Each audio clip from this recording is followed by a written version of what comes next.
गरुड़ पुराण में जन्म और मृत्यु से जुड़ी रहस्य को बताया गया है और गरुड़ पुराण की कथा किसी व्यक्ति के मृत्यु के पश्चात सुनाई जाती है, जिसमें जन्म और मृत्यु के रहस्य को बताया जाता है। बहुत से लोगों के मन में एक सवाल अक्सर आता है कि अकाल मृत्यु क्यों होती है, पर बहुत से लोगों को यह पता भी नहीं है कि अकाल मृत्यु क्यों होती है और कैसे होती है। अकाल मृत्यु किसे कहते हैं? तो दोस्तों, आज के इस कहानी में हम आपको अकाल मृत्यु से जुड़े रहस्य के बारे में पूरी जानकारी देंगे। इस कलयुग में तो समय के अनुसार मनुष्य की उम्र कम होती जा रही है। त्रेता युग और सतयुग में ऋषि मुनि और मनुष्य भी कई वर्षों तक जीवित रहते थे और बहुत तो ऐसे प्राणी महात्मा साधु संत थे जो त्रेता युग से लेकर द्वापर युग तक जीवित रहते का वर्णन मिलता है। रामायण के जामवंत जी, जो द्वापर युग में कृष्ण की पत्नी जामवंती के पिता थे, इसी से अनुमान लगता है कि त्रेता युग से लेकर द्वापर युग कई हजारों वर्षों तक जीवित रहे। लेकिन इस कलयुग में तो इस जीवन का कोई भरोसा ही नहीं है, कब किसकी मृत्यु हो जाए कुछ पता ही नहीं चलता है। अगले जन्म में किए गए कर्मों के अनुसार ईश्वर दंड स्वरूप असमय ही व्यक्ति का प्राण शरीर से अलग कर देता है, जिस कारण से उस व्यक्ति की मौत हो जाती है। असमय कम उम्र में मृत्यु को प्राप्त होना अकाल मृत्यु कहा जाता है। विधि के विधान के अनुसार जन्म के समय उस व्यक्ति की मृत्यु का समय भी निश्चित होता है। जिस व्यक्ति की मृत्यु समय से पूर्व हो जाता है, उसकी आत्मा मृत्यु लोक में ही भटकती रहती है, क्योंकि बिना अवधि पूरी हुई उस आत्मा का प्रवेश यमलोक या स्वर्ग लोक में नहीं होता है। अकाल मृत्यु कैसे होती है? किसी दुर्घटना बस किसी व्यक्ति की मृत्यु हो जाती है तो उसे अकाल मृत्यु की श्रेणी में गिना जाता है। कम उम्र में मृत्यु को प्राप्त होना, जब किसी व्यक्ति का मृत्यु कम उम्र में हो जाता है तो उसे भी अकाल मृत्यु कहा जाता है। अगर किसी व्यक्ति की मृत्यु किसी दुर्घटना से हो जाती है तो सभी लोग यही कहते हैं कि अगर वहां नहीं गया होता तो उसकी मृत्यु नहीं होती और वह आज जिंदा होता। किसी की मृत्यु जल में डूबने से हो जाती है तो लोगों के मन में यही प्रश्न रहता है कि अगर वह तालाब में नहाने नहीं गया होता तो वह आज हमारे बीच होता। लेकिन दोस्तों, ऐसा बस लोगों का कहना है, वास्तव में ऐसा कुछ नहीं होता, क्योंकि इस धरातल पर जन्म लेने से पहले ही उस प्राणी की मृत्यु निश्चित हो जाती है। यानी व्यक्ति पहले से ही अपने मृत्यु को अपने भाग्य के साथ लेकर आता है। इसी बात से आपको समझ जाना चाहिए कि किसी भी व्यक्ति की मृत्यु उसके पूर्व जन्म के किए गए कर्मों के कारण होती है। अकाल मृत्यु क्या होती है? गरुड़ पुराण में अकाल मृत्यु से जुड़ी रहस्य का वर्णन किया गया है, जिसमें पक्षी राज गरुड़ भगवान विष्णु से पूछते हैं, हे प्रभु बताइए, अकाल मृत्यु क्यों होती है? अकाल मृत्यु क्या है? तब भगवान विष्णु कहते हैं कि हे पक्षी राज, अगर किसी प्राणी की मृत्यु समय से पूर्व किसी रोग से पीड़ित फांसी लगाकर, तालाब में डूबकर या किसी सर्प के डंक मारने से, किसी दुर्घटना से या खुद आत्महत्या कर लेते हैं तो वह अकाल मृत्यु होती है। अकाल मृत्यु किसी भी कारण से हो सकती है। यदि किसी व्यक्ति की मृत्यु समय से पूर्व हो जाता है तो उसे अकाल मृत्यु की श्रेणी में गिना जाता है और अकाल मृत्यु होना शास्त्र के अनुसार इसे घृणित और निंदनीय माना गया है। अगर किसी व्यक्ति के अकाल मृत्यु हो जाती है तो उसका आत्मा इसी पृथ्वी पर भटकती रहती है, और अगर कोई व्यक्ति खुद आत्महत्या करता है तो इसे ईश्वर की दृष्टि में अपमान माना गया है और मनुष्य का जीवन बड़े ही कठिनाइयों से मिलता है। 84 लाख योनियों में जन्म लेने के बाद मनुष्य की योनि प्राप्त होता है, और अगर कोई भी व्यक्ति खुद आत्महत्या करके अपने प्राण त्याग देते हैं तो ईश्वर के अपमान करने के बराबर पाप के भागीदार होते हैं और उसे ईश्वर कभी क्षमा नहीं करता।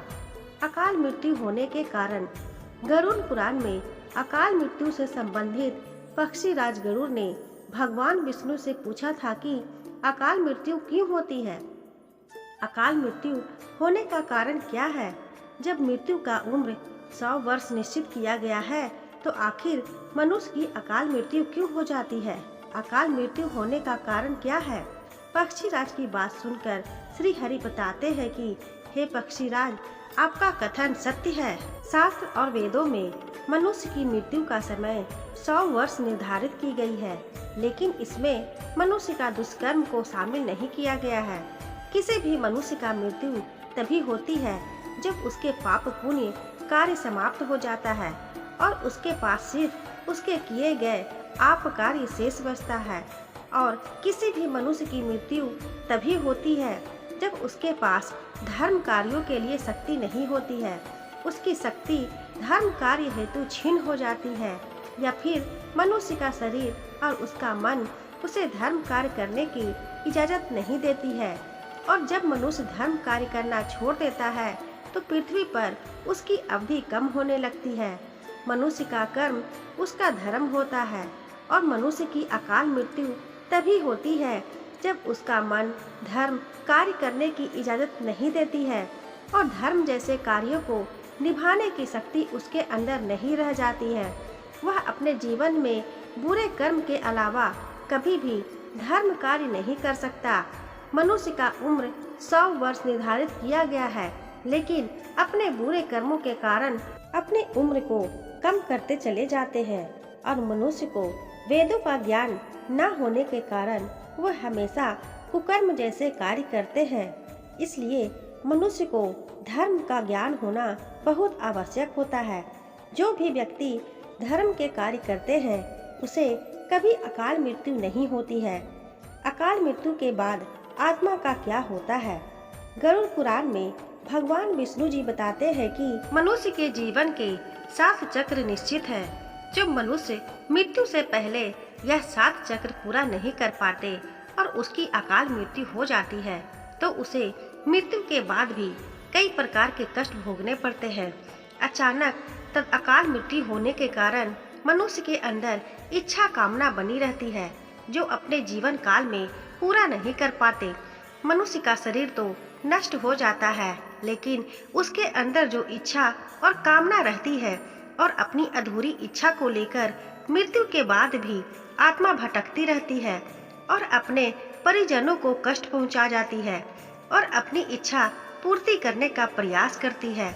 ऐसी आत्माएं भूत, प्रेत, पिशाच योनि में भटकती रहती है। अकाल मृत्यु की आत्मा को मुक्ति कैसे मिलती है? गरुड़ पुराण में बताया जाता है कि प्राकृतिक मृत्यु होने पर उस आत्मा को 13 या 45 दिन में दूसरा शरीर प्राप्त हो जाती है और वह फिर दूसरे योनि में जन्म ले लेते हैं और वहां से उसे दूसरे योनि में जन्म लेने के लिए भेज दिया जाता है। लेकिन जिसकी अकाल मृत्यु होती है उसकी आत्मा भूत, पिशाच, प्रेत जैसे योनि में भटकती ही रहती है और उसकी आत्मा को जल्दी मुक्ति नहीं मिलती है। लेकिन मृत्यु के निर्धारित समय पूर्ण होने के बाद उस आत्मा को दोबारा से यमलोक में प्रवेश करने का आज्ञा मिलती है, जिससे वह आत्मा यमलोक जाकर फिर से दूसरे योनि में जन्म लेते हैं। मृत्यु कितने प्रकार की होती है? मृत्यु 2 प्रकार के होते हैं। पहला, सामान्य मृत्यु अपने उम्र सीमा पार करने के बाद सामान्य रूप से मौत होना सामान्य मृत्यु यानी नेचुरल डेथ कहलाता है। नंबर 2, अकाल मृत्यु। किसी मनुष्य का अचानक मृत्यु हो जाना अकाल मृत्यु कहलाता है। अकाल मृत्यु ईश्वर का दंड माना गया है, जिसमें असमय ही व्यक्ति का शरीर छीन जाता है, लेकिन उसके तन से अलग हुई आत्मा को यमलोक में प्रवेश करने की इजाजत नहीं मिलती है। जब तक उस आत्मा को वास्तविक मृत्यु के समय नहीं आ जाता, तब तक वह आत्मा पृथ्वी लोक पर भूत, पिशाच, प्रेत बनकर भटकती रहती है। यह तो जाहिर सी बात है कि हर आत्मा को मोक्ष प्राप्त नहीं होता। इनमें से बहुत ऐसी आत्मा होती है जो सदियों तक इसी पृथ्वी पर भूत प्रेत बनकर इसी पृथ्वी पर रह जाती है और इसका मुख्य कारण उसका अकाल मृत्यु होता है। आप अक्सर देखते होंगे कि बहुत से लोग सड़क दुर्घटना का शिकार हो जाते हैं और अपना प्राण देते हैं। और धर्मशास्त्र के अनुसार ऐसी मौत को अकाल मृत्यु की श्रेणी में गिना जाता है। अकाल मृत्यु वह स्थिति है जिसमें शरीर तो नष्ट हो जाता है लेकिन आत्मा इस संसार में बनी रहती है। अकाल मृत्यु हो जाए तो क्या करना चाहिए? जिसकी भी परिजनों की मृत्यु अकाल मृत्यु हुई है, ऐसे परिजनों को अकाल मृत्यु से बचाने के लिए नदी या तालाब में तर्पण करना चाहिए और साथ ही मृत आत्मा के शांति के लिए पिंडदान और दान पुण्य करना चाहिए ताकि उसकी आत्मा को जल्द ही मुक्ति मिल सके। और यह कार्य 4 से 5 वर्षों तक करना चाहिए ताकि अकाल मृत्यु की आत्मा को मुक्ति मिल सके और उसके नए जीवन का मार्ग प्रशस्त होता जाए। अकाल मृत्यु की आत्मा को शांति के लिए पितृपक्ष में श्राद्ध और पिंडदान करना चाहिए। अगर आप पितृपक्ष में पिंडदान नहीं कर पाते हैं तो आप कृष्ण पक्ष में भी कर सकते हैं। इसके साथ ही आपको नारायण बलि पूजा करना चाहिए।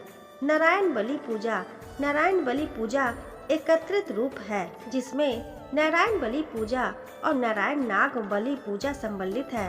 नारायण बलि पूजा का मुख्य उद्देश्य पितृदोष से मुक्ति दिलवाना है। जब किसी व्यक्ति के परिवार में किसी की मृत्यु होती है और किसी कारणों से उसकी आत्मा को शांति नहीं मिलती और इनके कई कारण हो सकते हैं, जैसे किसी की अकाल मृत्यु, किसी दुर्घटनावश हुई अग्नि द्वारा जलकर मृत्यु को प्राप्त होना, आत्महत्या कर लेना, प्राकृतिक आपदा जैसे सुनामी, भूकंप और इन परिस्थितियों में व्यक्ति की इच्छाएं अधूरी रहती है। नारायण नाग बलि पूजा के माध्यम से उस आत्मा को मुक्ति मिलती है और अपने कर्मों के अनुसार उसके अगले जन्म पर शस्त्र होते हैं और उसे मोक्ष की प्राप्ति मिलती है। अकाल मृत्यु से बचने के उपाय और मंत्र। अकाल मृत्यु से बचा भी जा सकता है और धर्मशास्त्र में भी अकाल मृत्यु से बचने का वर्णन किया गया है। वैसे तो भगवान श्री कृष्ण गीता में कहते हैं कि जिसको जन्म हुआ है उसकी मृत्यु निश्चित है। मृत्यु को कोई टाल नहीं सकता। यह प्रकृति का नियम है जो सभी प्राणियों के लिए सामान्य है। जिसका मृत्यु निकट आता है उसे यम के दूत उसके सामने प्रकट होकर कई संकेत देते हैं और उस प्राणी के प्राण को यम फांस में बांधकर यमलोक ले आते हैं। मनुष्य के जन्म के साथ ही उसका भाग्य और उसकी आयु के बारे में लिख जाता है। वह अपना संपूर्ण जीवन जिएगा या उसकी अकाल मृत्यु हो जाएगी, यह पहले से ही लिख दिया जाता है। लेकिन विष्णु पुराण के अनुसार जिस व्यक्ति के भाग्य में अकाल मृत्यु नहीं होती है उसके अंदर 7 लक्षण दिखाई देते हैं। कभी भी अकाल मृत्यु नहीं होती है। वह भगवान श्री हरि के कृपा से अपनी संपूर्ण जीवन जी लेता है और सभी प्रकार के सुखों को उपयोग करता है। एक समय की बात है, यमराज अपने सभी दोस्तों के साथ पृथ्वी पर 5 प्राणियों के प्राण हरने हेतु पृथ्वी लोक पर आए। उस स्थान पर 5 मनुष्य प्राणी सोए हुए थे। तभी यमराज ने यमदूत उसे कहा कि इन 5 प्राणी में से एक का प्राण छोड़कर चारों को अपने पास में बंद कर यमलोक ले चलो। यह सुनकर यम के दूत आश्चर्यचकित हुए और यमराज से पूछा, हे धर्मराज, इन 5 मनुष्यों में से एक मनुष्य का प्राण ना हरने का क्या कारण है? आप हमें समझाइए, किस कारण से इस प्राणी का अकाल मृत्यु टाल दिया गया है? हमें इनमें से कोई अंतर दिखाई नहीं देता है। तब यमराज ने बताया कि मुझे श्री हरि विष्णु ने यमराज रूप में मुझे लोगों का पाप और पुण्य विचार करने के लिए नियुक्त किया हुआ है। मैं अपने श्री हरि के वश में हूँ। मैं स्वतंत्र नहीं हूँ। जिस प्रकार वायु के साथ होने पर उसमें उड़ते हुए परमाणु पृथ्वी से मिलकर एक हो जाते हैं, उसी प्रकार इस पृथ्वी पर जन्म लिए हुए सभी मनुष्य, पशु और जितने भी जीवात्मा हैं, मृत्यु के पश्चात सनातन परमात्मा में लीन हो जाते हैं। जिस प्राणी पर साक्षात श्री हरि विष्णु की कृपा होती है उसके प्राण हरने का अधिकार मुझे नहीं है और मैं ऐसे व्यक्ति के प्राण लेने में असमर्थ हूँ। अतः सभी पापों से मुक्त हुए उस प्राणी को दूर से ही छोड़कर निकल जाना उचित है। हाथ में पास लिए उस यमराज के दूत ने उनसे पूछा, आप उस मनुष्य प्राणी के बारे में बताइए जो पुण्य कर्म उसने किए हैं और जिस कारण से उसके अकाल मृत्यु टल चुकी है।